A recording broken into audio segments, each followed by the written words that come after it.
저는 오늘 슬픔을 기쁨으로 바꾸시는 예수 그리스도, 이런 제목으로 하나님 말씀을 전하도록 하겠습니다. 사람들이 누구나 다 예수님을 만나면 어떤 체험을 하게 됩니다. 그 마음의 슬픔이 기쁨으로 바뀌는 그런 체험을 하게 됩니다. 저도 그런 체험이 있습니다. 저는 초등학교 1학년 때 저희 아버님이 돌아가셨어요. 저희 어머님이 40대 초반에 아이들 5명 놓고 아버님 돌아가셔가지고 큰 절망에 빠졌죠. 그때 이 절망을 이기기 위해서 그때 처음으로 저희 어머님이 저희 자녀들 데리고 교회를 갔는데, 그때 저는 처음으로 교회를 다녔어요. 거기서 예수님을 만나고 너무 좋았습니다. 그런데 제가 하나님을 정말 깊이 인격적으로 만난 것은 제가 중학교 1학년, 2학년 그때 그런 만남이 있었어요. 그때 이제 사춘기에 막 들어가서 제게 개인적으로 어떤 자아식도 강해지고, 또 이전에 없었던 그런 욕구가 생기면서 내가 나를 컨트롤할 수 없구나. 그전에는 되게 착한 사람인 줄 알았는데 내가 하나님의 마음을 아프게 하는 사람이구나. 그런 마음이 들어서 죄책감이 되게 많았습니다. 죄책감이 되게 강했고, 또 이렇게 성격이 그렇게 활발한 성격이 아니라서 그런지 걱정이 많았어요. 앞으로 집도 가난하고 어떻게 될까 앞으로, 그런 좀 생각이 많아서 마음에 좀 이렇게 걱정이 많았던 것 같습니다. 그러다가 이제 어느 날 학교 갔다가 하교하던 길에 옆에 큰 교회가 있었는데 그 교회를 갑자기 들어가고 싶은 마음이 생겼어요. 그래서 교회를 들어갔습니다. 교회를 들어가서 혼자 큰 교회당에 무릎을 딱 꿇고 첫 마디가 하나님 죄송합니다. 그런데 갑자기 눈물이 막 쏟아지는 거예요. 저는 그런 경험이 처음이었거든요. 그냥 말씀드렸는데 갑자기 눈물이 쏟아지고, 그리고 계속 기도하는데 눈물이 나고, 제가 그때 좋아하던 찬송을 불렀는데 찬송을 불러도 계속 눈물이 끊이지를 않고, 그리고 마음속에 그 죄책감과 그 걱정 이런 것들이 없어지면서 마음속에 평안이 임하는 걸 느꼈습니다. 마치 하나님은 보이지 않지만 마치 그 자리에 계신 것처럼 그런 느낌을 받았어요. 그때 기도했을 때 그 마음속에 큰 기쁨이 있었기 때문에 그 다음 날부터 계속 가게 되고, 사람이란 게 기쁨을 체험하면 그걸 계속 반복하고 싶죠. 그 다음 날도 가서 기도하고 거의 매일 가서 기도를 했던 것 같습니다. 그런데 그럴 때마다 주님께서 그 자리에 임하셔서 눈물이 많이 나고 그때 큰 감격을 많이 느꼈어요. 여러분, 기도할 때 눈물이 나면 그 어떤 현상입니까? 하나님께서 임하신 거죠. 그러면서 그때 주님을 만나서 주님을 위해 살겠다고 그런 결심했던 기억이 납니다. 오늘 우리가 읽은 이 여인도 예수님을 만났어요. 이 여인은 과부입니다. 과부인데 외아들을 바라보고 살았는데 갑자기 외아들이 죽어버렸어요. 그 당시는 요즘과 달라서 요즘은 여자분들이 훨씬 더 경제 활동을 더 잘하는 분도 계신데 그 당시는 여자분들이 할 수 있는 경제 활동이 없었습니다. 아주 절망적인 상황이죠. 그런 상황에서 아들의 관을 갖고 이렇게 나가고 있는데 예수님께서 그 마을로 들어가고 있었어요. 예수님께서 그 여인을 보고 울지 말라 하시더니 청년아 일어나라. 그 말씀하시자 그 시체가 그 말씀에 복종했습니다. 예수님은 말씀하시면 시체도 복종하고 죽음도 복종하고 모든 게 복종하는 통치자입니다. 그렇게 말씀하시자 그 죽은 청년이 벌떡 일어났어요. 그 큰 슬픔 속에 있었던 그 가슴 아픈 여인이 큰 기쁨을 누리게 된 것입니다. 오늘 이 사건을 통해서 저희들이 몇 가지 원리를 배웠으면 좋겠습니다. 먼저 그러기 전에 이 사건이 우연히 일어난 사건인가, 아니면 예수님의 어떤 계획 가운데 일어난 사건인가, 이게 우연인가 필연인가. 필연이라는 말은 반드시 되어야 되는 일, 이게 필연이란 말인데 그걸 한번 알아보는 것은 상당히 의미가 있다고 생각합니다. 그런데 성경의 기록을 보면 그냥 우연히 일어난 사건 같아요. 예수님께서 어떤 마을로 들어가고 있는데 장례를 맞아서 어떤 사람들이 나오고 있었어요. 여기 말씀 보면은 여기 그 예수께서 나인이라는 성으로 가실 때 제자와 많은 무리가 동행하더니 성문에 가까이 이를 때 사람들이 죽은 한 자를 메고 오더라. 그런데 겉보기에는 우연 같은데 과연 이게 우연히 일어난 사건일까요? 여러분도 아시지만 예수님은 미래를 아시는 분입니다. 예수님께서 십자가에 못 박히기 전에 목요일 저녁에 그때 베드로에게 하신 말씀이 있어요. 베드로에게 목요일 저녁에 너가 새벽에 닭이 울기 전에 3번 나를 부인할 것이다. 정확하게 말씀하셨습니다. 목요일 저녁에 말씀하셨으니까 앞으로 약 10시간 뒤에 어떤 일이 있을지 예수께서는 아시고 말씀하셨어요. 베드로에게 너가 나를 2번 부인할 것도 아니고 4번도 아니고 몇 번입니까? 3번. 아주 정확하게 언제 닭이 울기 전에 시간과 또 어떤 일이 일어날 것인지 몇 번 일어날 것인지 정확하게 알고 계셨어요. 예수님은 시간의 개념이 없는, 시간을 초월하신 분이기 때문에 알고 계신 거죠. 여러분의 미래도 하나님께서도 알고 계십니다. 여러분은 미래를 모르기 때문에 불안할지 모르지만 몰라도 괜찮아요. 하나님께서 아시고 우리를 인도하시면 되는 것입니다. 그분은 그래서 미래를 아시는 분입니다. 그냥 우연히 일어날 수가 없죠. 그리고 게다가 예수님께서는 하루를 시작하실 때 그냥 시작하지 않으셨어요. 늘 아침에 하루를 시작하기 전에 하나님 아버지와 교제를 했습니다. 영적 교류를 통해서 그날 아버지께서 무슨 일을 하기를 원하시는지 영적으로 그걸 간파하시고 그걸 그대로 하셨어요. 그래서 예수님께서 요한복음 5장 19절에 보면 아들이 아버지께서 하시는 일을 보지 않고는 아무것도 스스로 할 수 없노라 말씀하셨습니다. 아들이 아버지께서 하시고자 하는 일을 영적으로 보지 않으면, 영적으로 간파하지 않으면 나는 아무것도 할 수 없다. 아무것도 할 수 없고 하지 않으시죠. 예수님께서는 그래서 습관 중에 하나가 날이 밝기 전에 새벽 기도를 하셨습니다. 마가복음 1장에 보면 그런 장면이 나오는데 어느 날 어떤 마을에 가서 예수님께서 날이 밝기 전에 갑자기 조용히 어디 가셨어요. 가셔가지고 혼자 기도를 하고 계셨습니다. 그때 제자들이 와서 예수님 여기서 뭐 하고 계십니까? 지금 이 마을 사람들이 예수님을 찾아서 지금 막 예수님을 찾고 계신데 여기서 뭘 하고 계십니까? 그때 예수님께서 이렇게 말씀하셨습니다. 오늘은 다른 마을들로 가자. 내가 거기서도 전도하리니 내가 이를 위하여 왔노라. 오늘은 다른 마을로 가자는 것입니다. 지금 그 마을 사람들이 예수님을 찾고 있는데 예수님 어디 있냐고 찾고 있는데 오늘은 다른 마을로 가자. 그날 아버지와 영적 교류를 통해서 오늘 무슨 일을 해야 되는지 주님께서는 아시고 오늘은 다른 마을에 가야 된다. 이렇게 말씀하신 거예요. 주님께서 그날 이 나인이라는 마을에 들어간 것도 제 생각에는 아침에 아버지 하나님과 교류하면서 그 마을에 가슴 아픈 여인이 한 명 있다. 그 가슴 아픈 여인을 만나야겠다는 그런 마음을 가지시고 그 여인을 만나기 위해서 먼 길을 걸어서 그 마을에 간 줄로 믿습니다. 우연 같지만 우연이 아니라 주님의 계획에 의한 필연적 사건입니다. 여러분 인생에도 겉으로 보면 우연 같은데 우연이 아니고 실제는 하나님의 계획에 의한 그런 일들이 많이 있는 것입니다.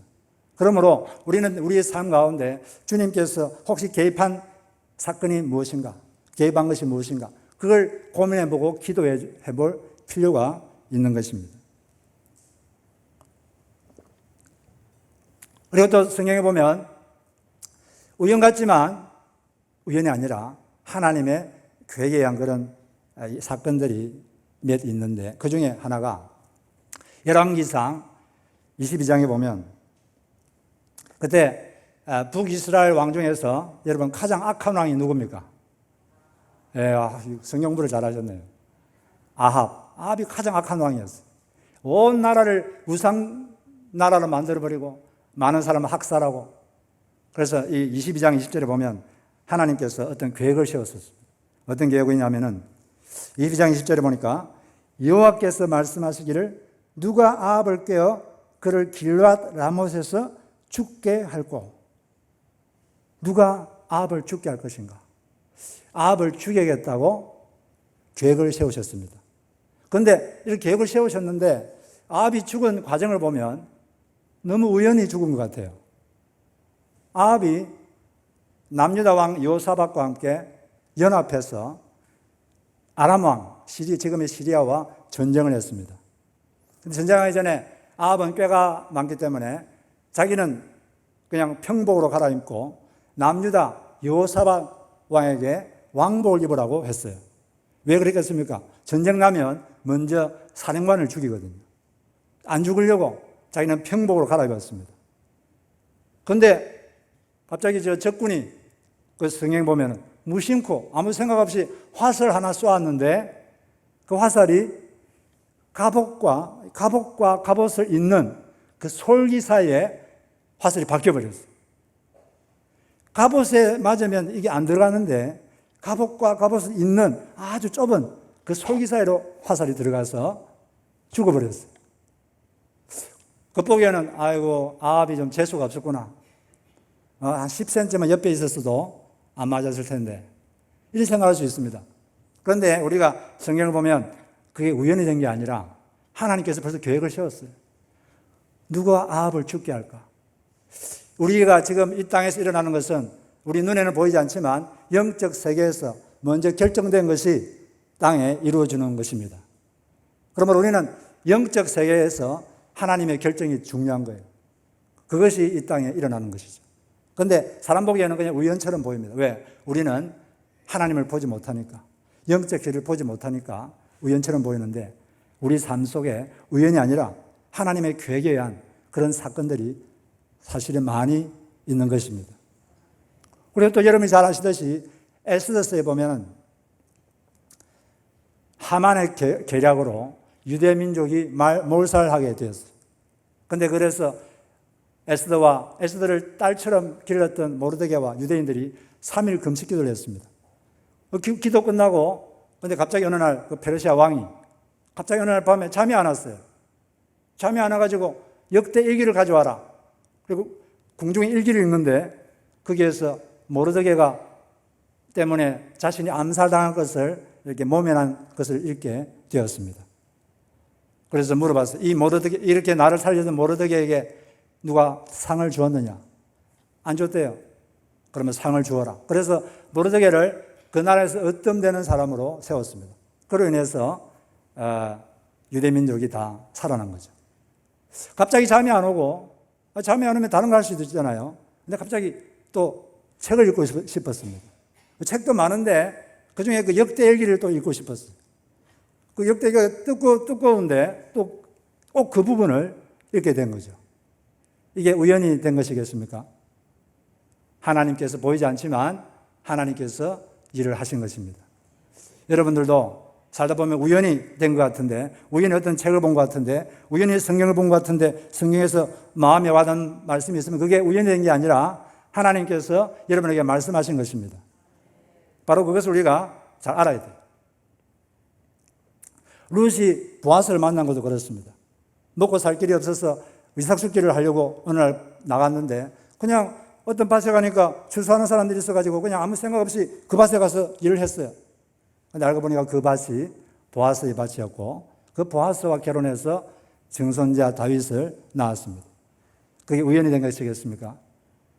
보이지 않지만 하나님께서 섭리 가운데서 그렇게 된 것입니다. 우리 삶 가운데 이처럼 우연처럼 보이지만 필연적인 사건들이 많이 있습니다. 제가 저기 분당에 산 적이 있는데, 서울에 그 분당에. 거기서 어느 날 그 분당 성전을 이렇게 지나가는데, 여의도 순복음 지나가는데 저 위에서 좀 사역을 하고 싶은 생각이 들었어요. 그래서 그 교회에 들어가서 담임 목사님에게 제가 좀 사역을 해도 되겠습니까? 그러니까 그렇게 하래요. 그래서 사역을 했는데 거기 보니까 아주 괜찮은 전도사님이 한 명 계셨습니다. 그 사람이 바로 저희 아내가 됐어요. 그 아내를 통해서 저는 많은 복을 받았습니다. 그 하나님께서 마음속에 이렇게 내가 저기서 좀 사역했으면 좋겠다 이런 마음이 그 우연이 아니죠. 하나님께서 다 계획 가운데서 인도한 줄로 믿습니다. 여러분들이 청주 순복음교회에 오게 된 것이 우연인 것 같습니까? 그렇게 생각하시는 분 손 한번 들어보세요. 우연이 아닙니다. 하나님께서 여러분을 이 교회에 불러주신 것입니다. 이 청주 순복음교회를 통해서 받을 복이 있기 때문에 불러주셨고, 또 청주 순복음교회를 섬김으로써 예수님을 섬기라고 여러분들 여기에 불러주신 것입니다. 예수님은 보이지 않아요. 보이지 않는 예수님을 어떻게 사랑할까요? 보이는 예수님의 몸인 교회를 사랑하는 것이 예수님을 사랑하는 것입니다. 이 청주 순복음교회를 뜨겁게 사랑하시고 이 교회에 헌신하시기 바랍니다. 그것이 바로 주님께 헌신하는 방법입니다. 이처럼 우리는 우연처럼 보이지만 하나님의 계획에 의한, 의도에 의한 필연적인 사건이 많기 때문에 우리는 가끔씩 다음과 같이 질문을 해야 돼요. 오늘 하나님께서 개입하신 것이 무엇일까? 한번 생각해 봐야 됩니다. 하나님께서 내 삶에 개입한 것이 무엇일까? 그리고 특별히 2번 이상 어떤 일이 생기면 깊이 고민해 봐야 돼요. 2번 이상 어떤 일이 반복되면 하나님께서 뭔가 여러분 삶에 뭘 하려고 하시는 것입니다. 놓치지 말고 기도하고 고민하시다 보면 주님께서 말씀하실 줄로 믿습니다. 그러면 예수님께서 왜 이 여인을 찾아왔는가? 이 가슴 아픈 여인, 나인이라는 마을에서 가슴 아픈 여인을 왜 찾아왔는가? 찾아온 이유는 예수께서는 이 땅에 인간의 슬픔을 기쁨으로 바꾸기 위해서 오신 분이시다. 그것을 보여주시려고 그 여인을 찾아가신 것입니다. 그 여인을 보았을 때 한 첫 마디가 뭡니까? 그 여인을 보고 한 첫 마디가 울지 말라. 여자여, 울지 말라. 이 말에서 여러분 뭘 느끼십니까? 울지 말라. 이 말 속에 저는 이 여인을 공감하시는 예수님의 그 공감, 그게 느껴집니다. 그 슬픔을 공감하시는 예수님의 마음이 느껴집니다. 예수님은 공감 능력이 크신 분이에요. 우리가 슬퍼하면 그분도 슬퍼하시고, 우리가 힘들면 그분도 힘들어 하십니다. 왜냐하면 그분은 인간의 몸을 입고 오신 하나님이기 때문에 우리와 똑같은 유혹을 받으시고 또 인간의 몸을 입고 산다는 게 얼마나 힘든지 다 아시는 분이시죠. 그러니까 여러분들이 마음이 힘들고 그러면 다른 데 가지 마시고 어디 가야 되겠습니까? 예수님께 와서 이 마음을 쏟아내는 거예요. 예수님께 와서 자기의 감정을 그대로 이렇게 쏟아내는 것입니다. 그리고 그 말 속에는 나는 너의 슬픔을 기쁨으로 바꾸고 싶다. 그런 예수님의 염원이 아주 잘 담겨 있습니다. 왜 그러냐면은 예수께서 이 땅에 오신 이유가 바로 그것이기 때문에 그렇습니다. 앞으로 구약 성경에는 앞으로 메시아가 오실 것이다. 이런 예언이 아주 많이 있습니다. 그분이 오셔서 무슨 일을 하실 것인지 거기에 대해서도 말씀을 많이 하고 있어요. 그 중에 앞으로 메시아, 구원자, 그리스도 이분이 오셔서 어떤 일을 하실 것인지 이사야서 61장에 보면 그게 나와 있어요. 거기 보면 주 여호와의 영이 내게 내리셨으니 내가 바로 메시아죠. 내리셨으니 이는 그 이유는 3절에 보면 기쁨의 기름으로 슬픔을 대신하며 찬송의 옷으로 그 근심을 대신하시기 위해서이다. 네, 이거 세 번째로 보면 슬픔 대신에 기쁨의 기름을 발라주시며 괴로운 마음 대신에 찬송이 마음에 가득하게 하실 것이다. 그분이 오시는 목적이, 메시아가 오는 목적이 뭐라 그랬습니까? 슬픔을 기쁨으로 바꾸기 위해서 오신다. 괴로운 마음, 근심스러운 마음, 이 마음을 찬송이 가득한 마음으로 만들기 위해서 그분이 오실 것이다 라고 예언하셨습니다. 예수님은 자신의 사명을 잘 알고 있었습니다. 그렇기 때문에 그 가슴 아픈 여인을 보았을 때 내가 너의 슬픔을 기쁨으로 바꿔주마. 그리고 그 죽은 아들을 일어나라 살려주신 것입니다. 예수님은 공감 능력이 아주 뛰어난 분이에요. 사람이란 게 남이 자기 힘들 때 그냥 자기 마음을 공감만 해줘도 마음이 많이 풀어지지 않습니까? 그래서 저도 이 목회 생활하다 보면은 어려운 일이 하나도 없을 것 같죠? 여러분도 힘들지만 목사님들도 힘듭니다. 힘들 때 저는 어떻게 하냐면, 저는 대학생 때부터 한 가지 습관이 있었는데, 대학생 때부터 감사하게도 이 새벽에 나가서 기도하고 또 묵상하고 그런 좀 습관이 들었어요. 대학생 때부터 훈련을 좀 받았습니다. 그러니까 이제 새벽마다 기도를 하는데, 기도할 때 뭐 다른 기도도 하지만 그 전날 기분 나쁜 일이 있다든지, 또는 그 전날 마음이 이렇게 힘든 일이 있다든지, 그러면 제 감정을 그대로 하나님께 말씀드립니다. 주님, 제가 지금 어떤 일 때문에 마음이 너무 걱정이 됩니다. 너무 마음이 근심이 됩니다. 이렇게 그냥 제 마음을 그대로 말씀드려요. 그리고 어쨌든 화가 날 때가 있습니다. 그러면 주님, 제가 이것 때문에 좀 화가 납니다. 근데 이렇게 말씀을 드리면 주님께서 임재하시는 것을 저는 자주 느낍니다. 그래서 그 전날에는 좀 마음이 안 좋았는데 새벽에 와서 무릎 꿇고 제가 마음을 말씀드리면 주님께서 임하셔서 제 마음을 만져주시는 것을 자주 느낍니다. 제 그 슬픈 마음도, 걱정도 좀 이렇게 부드러워지고, 또 화냈던 마음도 이렇게 마음이 부드러워지고, 또 이제 어떨 때는 그 일어난 사건을 좀 다른 시각으로 볼 수 있는 그런 통찰도 주십니다. 사람이라는 게 똑같은 사건도 다른 시각으로 보면 감정이 달라지거든요. 우리는 힘들 때 다른 데 가지 마시고 우리 하나님께 가서 여러분의 감정을 그대로 말씀드리시기 바랍니다. 기도가 뭡니까? 기도는 별거 아니에요. 그냥 자기 마음을 그대로 말씀하는 것입니다. 그러면 주님께서 여러분을 공감해 주시고 위로해 주시는 거죠. 시편 62, 8절에 보면 백성들아 시시로 여호와를 의지하고 그의 앞에 마음을 투하라. 하나님은 우리의 피난처시로다. 할렐루야. 이분께 자주 나오시기 바라요. 그분이 공감 능력이 뛰어나시기 때문에 우리를 공감해 주시지만 또 동시에 그분은 우리에게도 너도 다른 사람을 좀 잘 공감하는 사람이 되어라. 이렇게 말씀을 하십니다. 주님께서 우리에게 뭔가를 하라고 하실 때는 항상 먼저 주님 자신이 우리에게 그렇게 하신 다음에 그 다음 내가 이렇게 하니 너도 그렇게 좀 해라. 이런 것입니다. 예를 들어서 너희는 마음을 다하여 목숨을 다하고 힘을 다하여 주 너희 하나님을 사랑하라 말씀하셨어요. 이렇게 말씀하시기 전에 주님께서 먼저 우리를 마음을 다하고 목숨을 다하고 힘을 다하여 피를 다하여 우리를 먼저 사랑하셨습니다. 십자가에서 그분이 무슨 일을 했는지 그걸 보면 그분이 우리를 얼마나 사랑하셨는지, 그분이 마음과 목숨과 뜻을 다하여 우리를 사랑하신 것이죠.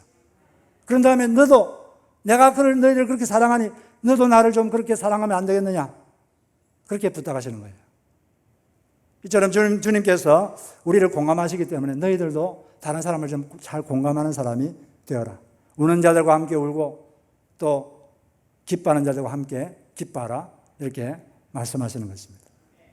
우리는 남이 자기 마음을 그냥 공감만 해줘도 많이 마음이 풀어지지 않습니까?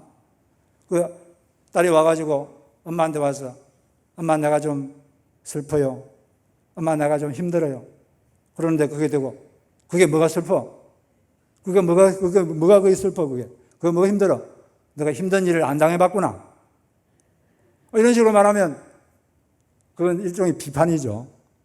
비난이고, 사람이 뭔가 이게 마음을 나눌 때 그걸 받아줘야지 그걸 비판한다든지 섣불리 충고하든지 그러면 다시는 말하지 않습니다.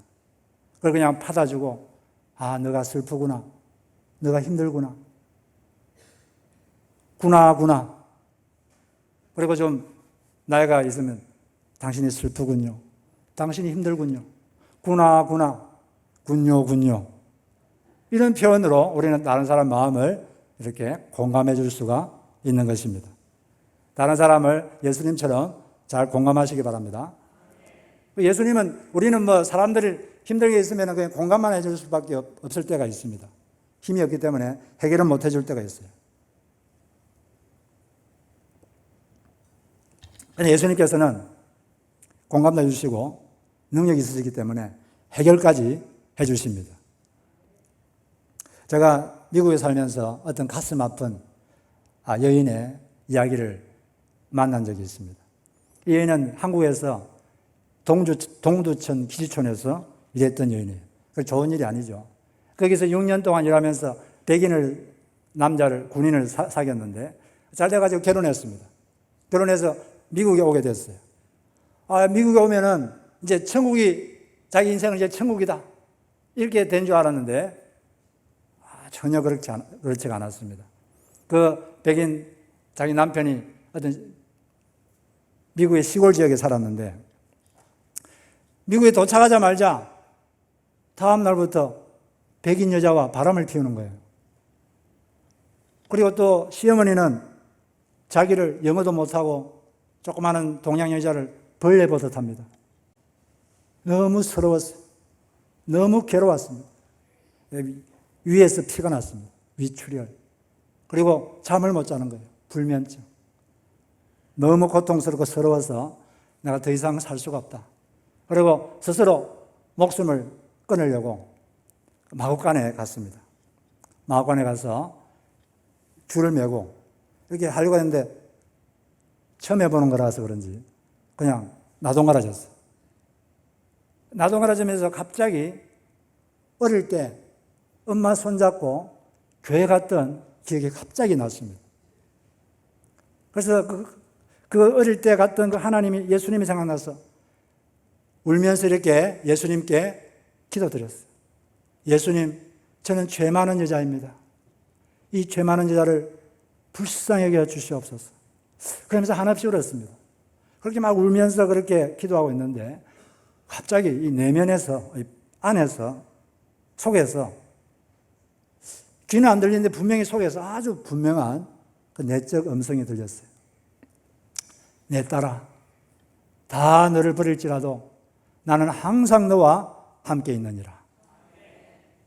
그런 내면의 음성이 들리면서 갑자기 하늘에서 강한 빛이 이렇게 확 가슴팍에 비쳤습니다.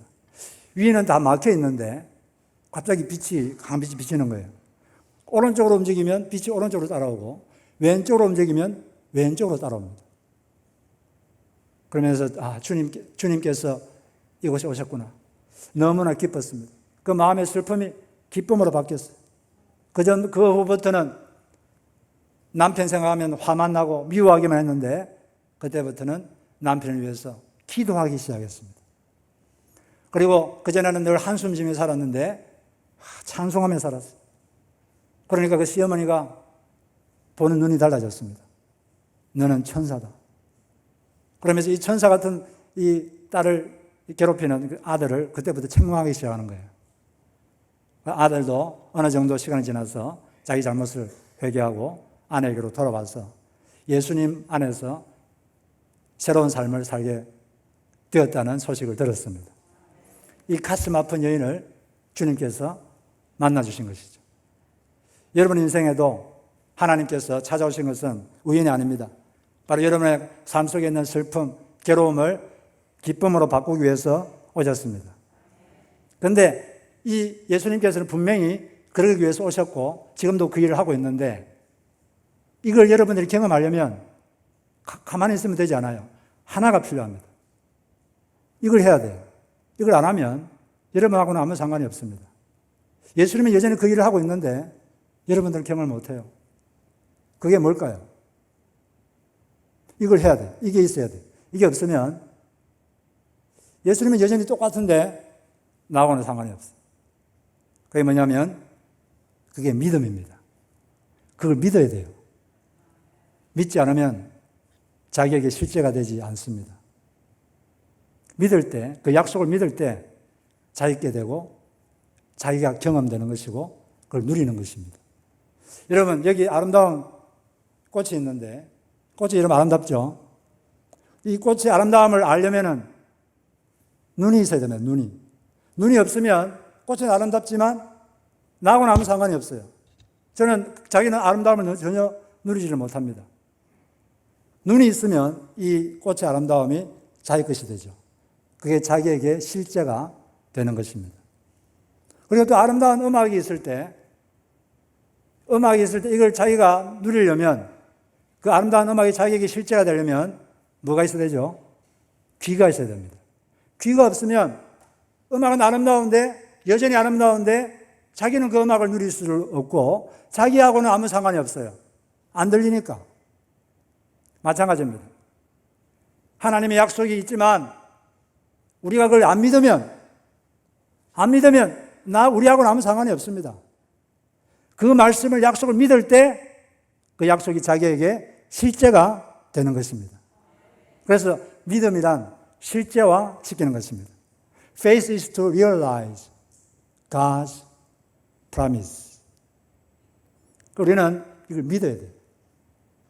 믿음이 그 하나님의 약속을 자기 것이 되게 하는 것이고 실제가 되게 하는 것입니다. 성경에는 예수를 믿으면 구원받는다, 이 약속이 있죠. 약속이 있지만 그거 안 믿으면 그 사람하고 아무 상관이 없습니다. 그것처럼 성경에 또 많은 약속이 있는데 여러분 그걸 믿어야 돼요. 믿으시기 바랍니다. 예수님은 이 땅에 오신 이유가 슬픔을 기쁨으로 바꾸기 위해서 오셨다. 이거 믿으셔야 돼요. 그리고 지금도 그 일을 하고 계신다. 이걸 믿으셔야 됩니다. 믿은 다음에는 믿음을 근거로 행동하는 것이죠. 어떻게 행동합니까? 히브리서 4장 16절에 보니까 때를 따라 돕는 은혜를 얻기 위하여 은혜의 보좌 앞에 담대히 나갈 것이니라. 주님께 와야 됩니다, 여러분.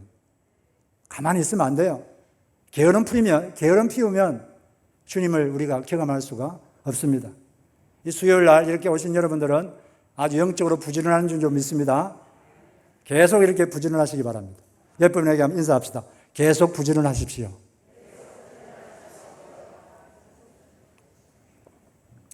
계속 우리가 주님께 믿고 믿음을 가지고 주님께 나와서 여러분 감정을 그대로 표현하시고 그렇게 할 때 주님께서 임하시고 유래해 주실 뿐 아니라 해결까지 해 주시는 것입니다.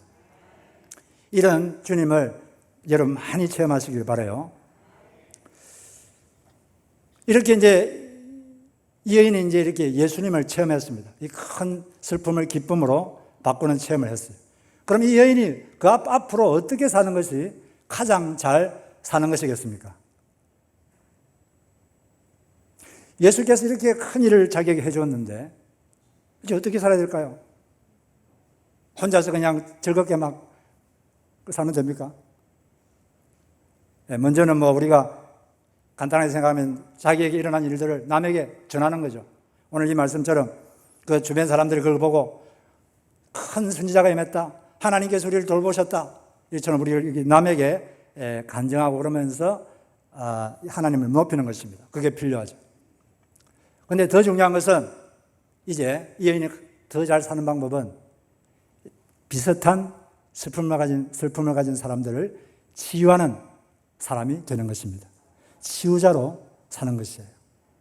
예수께서 자기의 슬픔을 치유해 주었듯이 비슷한 슬픔을 가진 사람을 치유하면서 사는 것, 이것이 바로 이 여인이 가장 잘 살 수 있는 방법인 것입니다.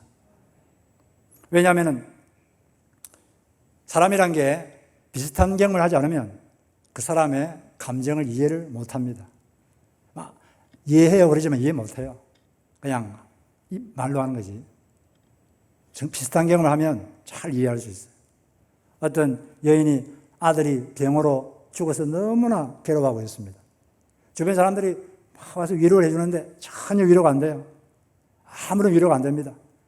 그런데 어떤 한 여자분이 뚜벅뚜벅 오더니 손을 꼭 잡고 한마디 했어요. 그런데 마음이 위로가 되고 큰 위로가 임했습니다. 그 여인이 뭐라고 했을까요? 이렇게 말했습니다. 사실 저도 작년에 저희 아들을 교통사고로 잃었습니다. 제가 당신 마음을 너무 잘 압니다. 그래서 꼭 껴안아줬어요. 주님께서 우리의 삶에서 어떤 힘든 일을 경험하게 하시고 우리가 그것을 예수님의 능력으로 이렇게 치유받는 경험을 하게 하시는 이유는 바로 비슷한 슬픔을 가진 사람을 치유하는 사람이 되라고 그렇게 하는 것입니다. 그래서 고린도후서 1장 4절에 보면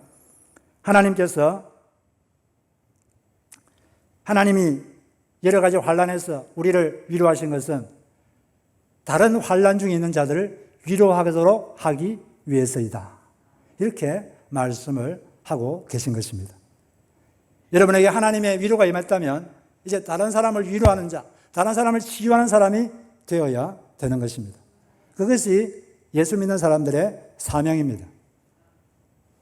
치유자가 되라고 해서 방송에 나가서 막 강연하고 수많은 사람들 모아놓고 그런 걸 하라는 게 아니라 여러분 옆에 있는 한 사람, 여러분 옆에 있는 한 사람, 여러분의 가족, 여러분과 같이 사는 그 한 사람, 그 사람, 여러분 같은 구역, 목장에 있는 그 한 사람, 그 가슴 아픈 한 사람, 그 사람을 치유하는 사람이 되라고 여러분을 이 땅에 두고 계신 것입니다.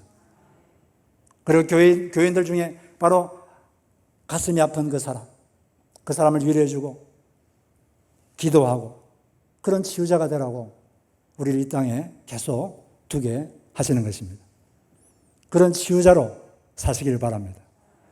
우리가 올바른 기독교인으로 사는 것은 일상삶에서 그리스도인답게 사는 것도 중요하지만 이처럼 다른 사람을 치유하는 사람이 되는 것이 중요한 것입니다. 그런데 인간의 슬픔 중에 가장 큰 슬픔이 뭘까요? 인간의 슬픔 중에 가장 큰 슬픔은 지옥에 가는 슬픔입니다.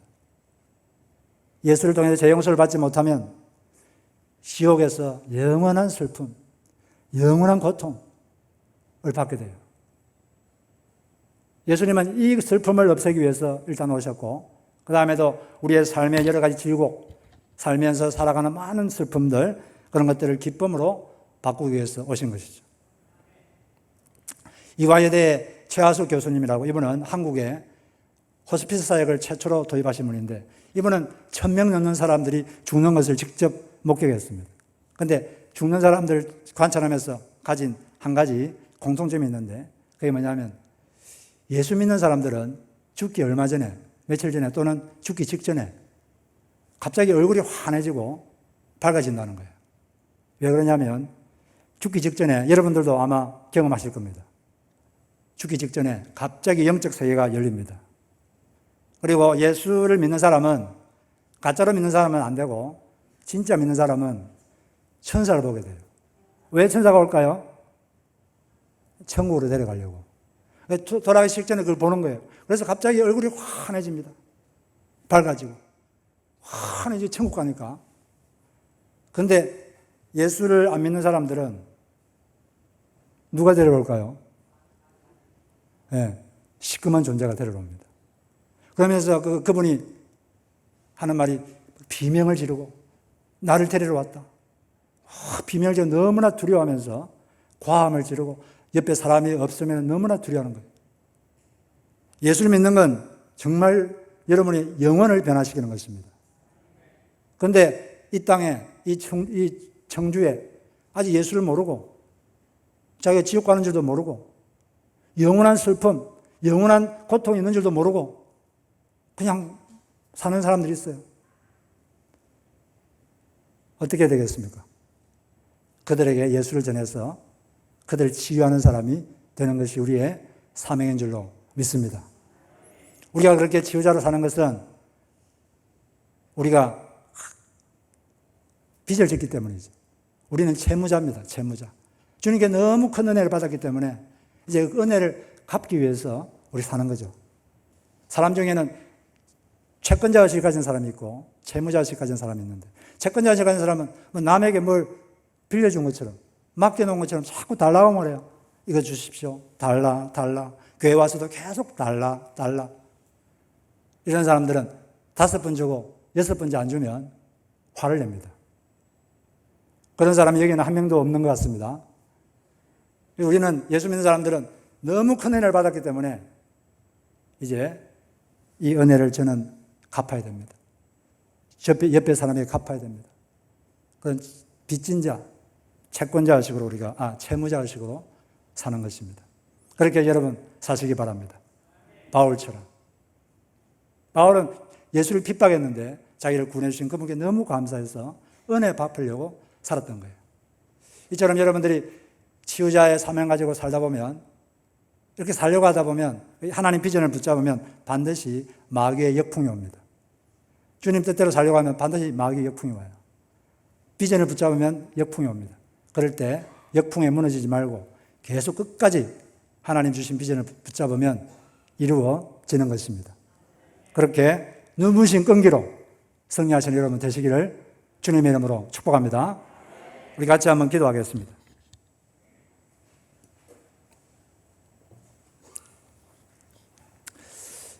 예수님께서는 여러분을 찾아오셨습니다. 우연히 온 게 아닙니다. 하나님의 계획 가운데 오셨습니다. 창세 전에, 창조 전에 벌써 여러분을 아시고 때가 되어서 여러분을 찾아오셨고 여러분들은 예수를 믿게 되었습니다. 그분이 찾아오신 것은 예수는 슬픔을 기쁨으로 바꾸는 분임을 여러분들이 경험하도록 하기 위한 것입니다. 이제 우리는 그분이 이런 분이구나, 그 믿음을 가져야 합니다. 그 믿음을 가지고 마음이 힘들 때, 걱정될 때, 슬플 때, 괴로울 때 다른 곳에 갈 게 아니라 그분께 와서 믿음 가지고 그분께 감정을 그대로 아뢰을 때 그분이 여러분에게 임하셔서 공감해 주시고 또 해결해 주시는 것입니다. 하나님, 주님께 부지런히 오는 사람이 되게 하여 주시옵소서. 그리고 이제 그런 하나님의 치유를 경험했으니 다른 사람을 치유하는 치유자로 살게 하여 주시옵소서. 바로 내 옆에 있는 한 사람, 그 한 사람을 치유하는 사람이 되게 하여 주옵소서. 사람을 사랑하려고 할 때 마귀의 역풍이 불어서 마음이 아플 때도 있지만 그 역풍에 무너지지 않고 끝까지 하나님 비전을 붙잡을 때 그렇게 함으로써 주님의 비전을 이루어드리는 그런 우리 모두가 되고 우리 청주 순복음교회가 될 수 있도록 해달라고 우리 주님 세 번 부르고 간절하게 주님께 기도하겠습니다. 주여!